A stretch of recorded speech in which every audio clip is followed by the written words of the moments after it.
Treaty 8 First Nations. So Canada has a treaty with this group of First Nations and they're failing to honor it.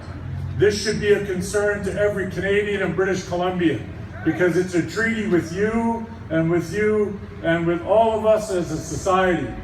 And the governments continue to choose to run roughshod over this sacred agreement. And this is not correct.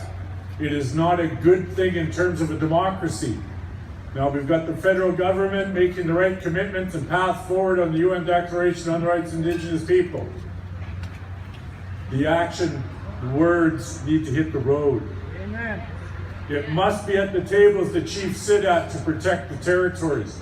It must be real and tangible at the tables where discussions go to look after our traditional territories, to look after the resources which establish our people as who we are, and it must be fully respected.